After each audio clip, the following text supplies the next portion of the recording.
Hello and welcome to Lost Love Chronicles. Dear listeners, before we get started, drop a quick hi in the comments and let us know where you're tuning in from. Now let's start with the story. Betrayal never comes the way you expect. Sometimes it walks right through your front door dressed up like love. If you had told me years ago that the people I trusted most would be the ones to destroy me, I wouldn't have believed you. But that's exactly what happened. My name is Vincent Phillips, and I thought I was doing everything right.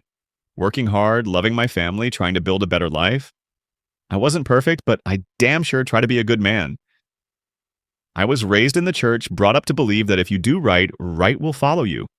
But nobody tells you what to do when the very hands meant to lift you up are the ones dragging you under. It's funny, the day I was arrested, the cuffs cold around my wrists, I turned to look across the courtroom, and there they were. Two women I had trusted, one I loved, the other I thought had my back. And they were pointing fingers at me like I was the villain in a story they wrote. But karma don't play favorites. It always circles back. Let me take you to the beginning. I grew up on the east side of Detroit in a small house with chipped paint and a crooked fence, but it was home. We had a tiny patch of grass out front and a porch just big enough for a couple of chairs and my mama's flower pots. Elena Phillips, my mama, was the strongest woman I've ever known. She was the backbone of True Faith Baptist Church. You'd find her up at dawn every Sunday, pressing her choir robe and humming, "His eye is on the sparrow," under her breath.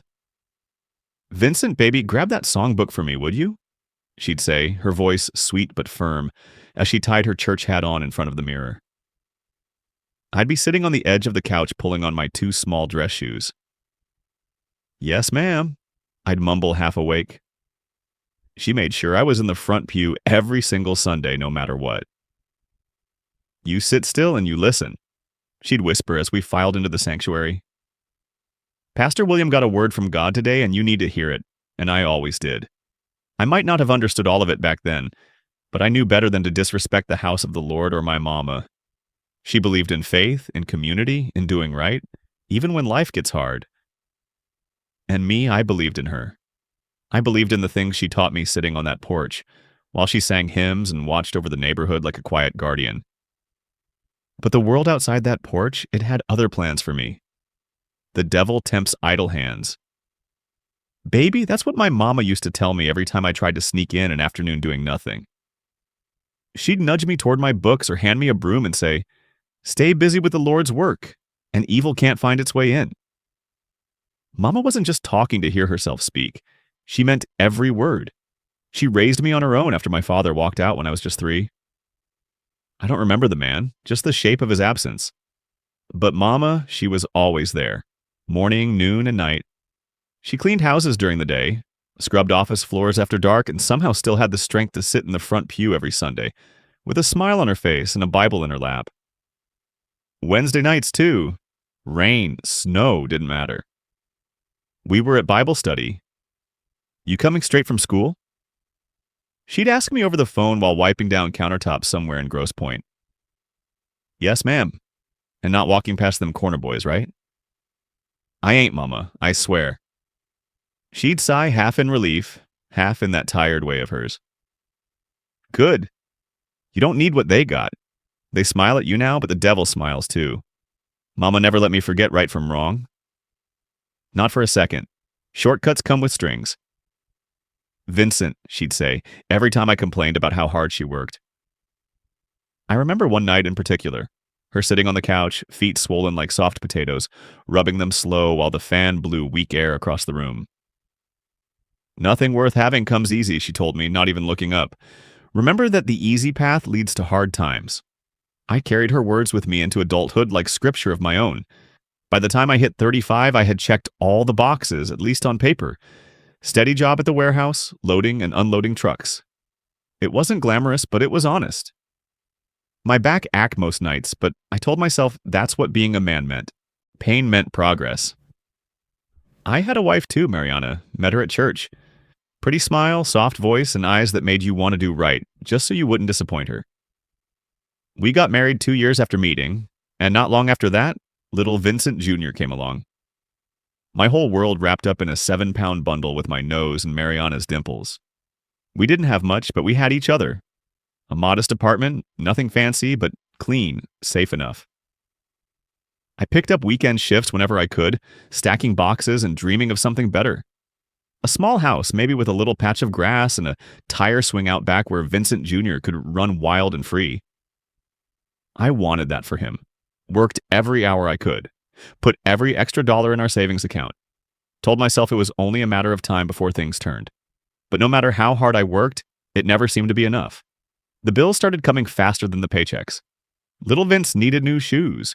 His toes were curling up at the front, and Mariana kept saying, "He can't go to school looking like that, Vincent." The car was making that awful grinding noise again. The mechanic said it was going to need a new timing belt, and I already knew what that meant. Money I didn't have.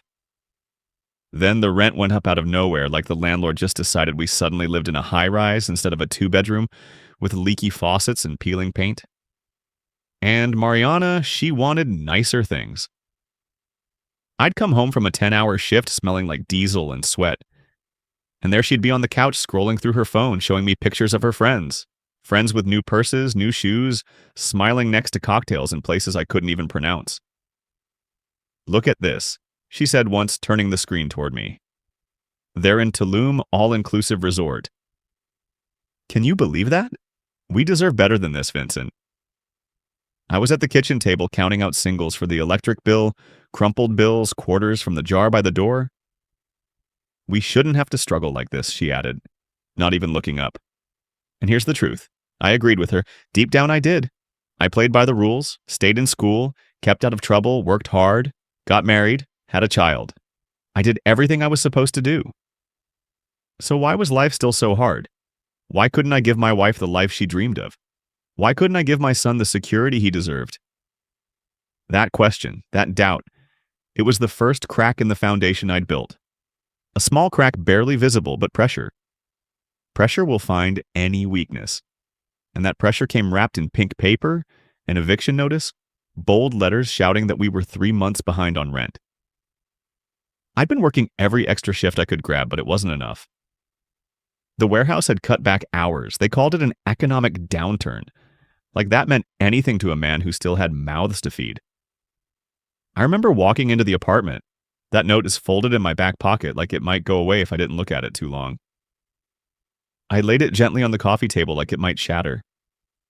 Mariana came out from the bedroom, saw the paper, and her face didn't even change. She didn't cry, didn't scream, just sat down across from me and nodded, like she'd already seen it coming. "I told you this would happen," she said, her voice low.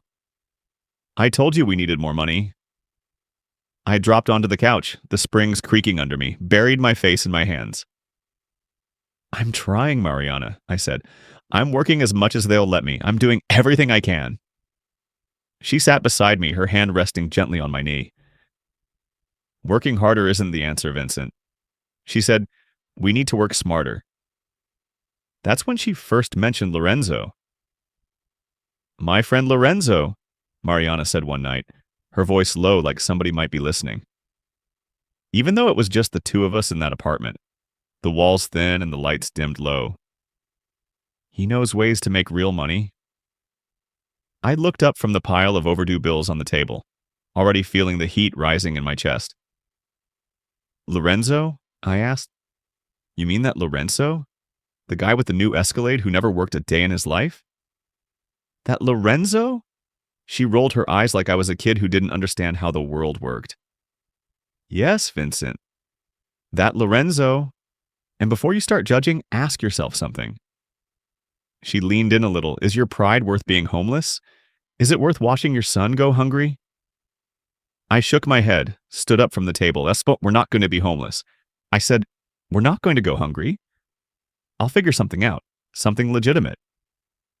Mariana didn't argue. She just stood up too, smoothing her shirt like she was brushing me off. "Well, while you're figuring it out," she said with a little bite in her voice, "I'm going to call my father. See if she can help us out until your legitimate solution comes through." That hit harder than I expected. I winced, sat back down.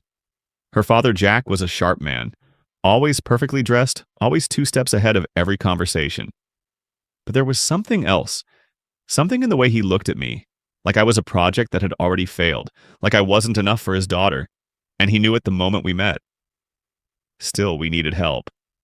And Pride wasn't going to keep the lights on. Fine, I said, my voice quiet. Call him, but tell him it's just a loan. We'll pay him back. Mariana nodded, but there was something in the way her lips curved into that small, almost smile. Something I didn't catch at the time. If I had, maybe I would have seen what was coming. But I didn't. And the crack in our life, what used to be just a thin fault line, was about to split wide open. Lorenzo Davis was everything I wasn't. Loud where I was quiet, flashy where I stayed modest, confident where I played it cautious. We met at a bar downtown, the kind of place I'd never go on my own. The bar was dimly lit. Dark corners, overpriced drinks, women in tight dresses moving through clouds of perfume and bass. Not my kind of place, not by a long shot. But Lorenzo sat like he owned the room, already leaning back in a corner booth when I walked in, flashing that grin like he'd been waiting for this moment his whole life. Yo, Vince, he said loud enough for heads to turn. Come on, man, sit. Before I could even look at the menu, he waved over the bartender and ordered 2 top-shelf whizzies. Didn't even ask what I wanted. I sat, feeling out of place in my work jacket and worn-out boots while he looked like he'd just stepped off a rap video set. Chains, watch, shoes I couldn't name. He didn't waste time. So, your lady says you need to make some real money, he said, sliding the drink toward me. No small talk, no warm-up. I shifted in my seat. I just need some extra cash, that's all, temporarily, just until I get back on my feet. Lorenzo let out a short laugh, cold like ice dropping in a glass. Temporarily? Sure. That's what everyone says at first. He leaned forward, elbows on the table. Let me ask you something, Vincent. You work at that warehouse, right? How much you make an hour? I hesitated, then said it. 15. He nodded slowly like he was doing math in his head. And you working what? 40 hours a week. 50 with overtime, maybe. When I can get it, I said, already feeling defensive. So, best case, you bringing home what? $750 a week before taxes. Maybe $600 after Uncle Sam finishes his little robbery. I clenched my jaw. Didn't answer. Lorenzo shook his head. And on that, you trying to support a wife, a kid, an apartment? We manage, I said. Maybe a little too quick, a little too sharp. No, brother, you don't. That's why you're sitting here with me. He took a slow sip of his whiskey, then set the glass down like he was about to change my life. Let me tell you what I can offer. I stayed quiet, listening, even though I already knew I shouldn't. 1 day of work, maybe 8 hours tops, $2,000 cash. I blinked, thought I misheard. What kind of work pays $2,000 for 1 day? He smiled, smooth as oil. The kind of work that values discretion, he said. The kind that recognizes not everybody gets the same shot in this world. So sometimes you gotta make your own. He laid it out simple. Drive to Cincinnati once a month. Pick up a package, bring it back to Detroit. That's it. No questions, no talking, just driving. $2,000 each trip, he said. I sat back doing the math in my head. That was more than half my month's pay at the warehouse. $2,000, I said quietly. Exactly, he grinned. And the risk? Almost nothing for a man with a clean record like yours. Cops see a regular dude in a regular car. They don't look twice. I didn't say yes that night, told them I needed time, needed to think. But as I drove home in my beat-up car, that check engine light glowing like a warning I'd learned to ignore, I couldn't stop thinking about that number. $2,000 in 1 day. When I got home, yet Mariana was sitting on the couch, still in her robe, the TV off, but the room buzzing with tension. She didn't even wait for me to take my coat off. So she asked, eyes wide like a kid waiting for Christmas morning. What did you say? I sighed, lowering myself into the chair across from her. I told him I'd think about it. Her face felt like I'd slapped her. Think about it. What's there to think about, Vincent? We're about to be evicted. I ran a hand over my face. It's not that simple, Mariana. You know what he's asking me to do? She got up and came over, placed her hands on my chest, Her eyes locked onto mine, soft but sharp. "I know what he's asking you to be," she said. "He's asking you to be a provider, a man who takes care of his family no matter what." The words landed like a punch. "I am providing," I said, trying to hold my ground. "I work overtime. I bring home every dollar I can. I'm taking care of you." "Are you?" she challenged, pulling back just a little. "Because from where I'm standing, we're about to be out on the street." "Is that taking care of us?" I turned away from her, my chest burning with shame and frustration. On the wall above our television hung that framed Bible verse Mama gave us as a wedding gift. "Trust in the Lord with all your heart, and lean not on your own understanding." I stared at it, needing it to say more than it did, needing it to reach out and tell me what the hell I was supposed to do. "I need to pray on this," I said quietly. Mariana laughed sharp, bitter, like it had been waiting a long time to come out. "Pray all you want," she said, folding her arms. "But God helps those who help themselves, Vincent. Remember that part?" That night, I didn't sleep. I lay on my back, staring at the ceiling, the room pitch black, except for the blinking red digits of the alarm clock beside me. My mind kept circling the same questions. What kind of man lets his kid go hungry because of principles? What good is being right if your lights are off and your wife's packing bags? By morning, I had my answer. Just once, I told myself. One trip, catch up on the rant, get ahead a little, then I'd find something better, something legit. Just once. That's what everybody says at first. The first run went down exactly like Lorenzo said it would. I drove to Cincinnati, took back roads, avoided tolls, stuck to the speed limit like I was an old man with nowhere to be. The pickup point was a crummy apartment building in a quiet neighborhood. I didn't even get out the car. A guy walked up, handed me a shoebox-sized package, and walked away. That was it. Back in Detroit by nightfall, $2,000 in cash counted out right there in Lorenzo's living room. Fanned out like playing cards on the coffee table. I paid the rent, every cent of it. Got little Vincent new shoes, the kind with the lights and the saws he kept pointing at in the store window. I filled the car with gas without staring at the pump, without my stomach twisting at every click. That night, I slept.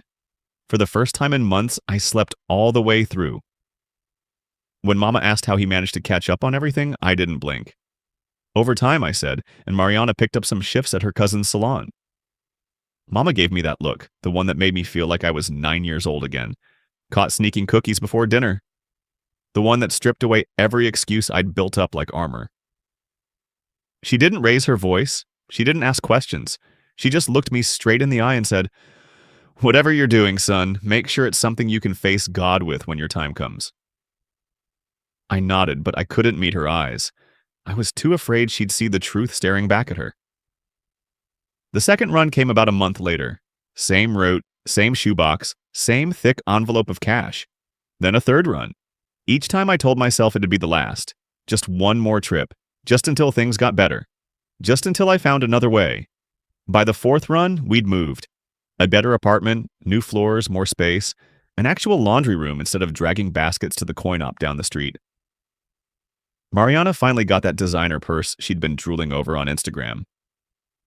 I picked up a used Lexus from a guy I trusted. Nothing crazy, but it started without needing a prayer. Little Vincent. He got into a charter school across town where the teachers knew his name and didn't just see another kid from a struggling zip code. Mariana stretched out on our brand new sectional sofa, scrolling her phone, a glass of wine in her hand. "See?" she said, smiling without even looking up. "Isn't this better than struggling?" It was better. The money was better. The way people looked at me, more respect, more space, it was all better. But the knot in my stomach kept getting tighter. Every time I passed a police cruiser, I tensed. Every knock on the door made me jump. I'd wake up in the middle of the night drenched in sweat, heart pounding, expecting sirens. After the sixth run, I sat Mariana down. "I want out." I told her, "We've saved enough. I've been crunching numbers. I can start a small business, something real. Maybe a mobile detailing service. You know, go to people's houses, clean up their cars. I've already looked into licenses." Mariana's smile faded like a light dimming. Her whole face changed, hard, unreadable. "You can't quit now, Vincent," she said, her voice flat. "We're just getting started." "I don't want to end up in prison, Mariana," I said, trying to stay calm. "I'm serious." "You won't," she said quickly. "Lorenzo knows what he's doing. He's not some street dealer. He's connected.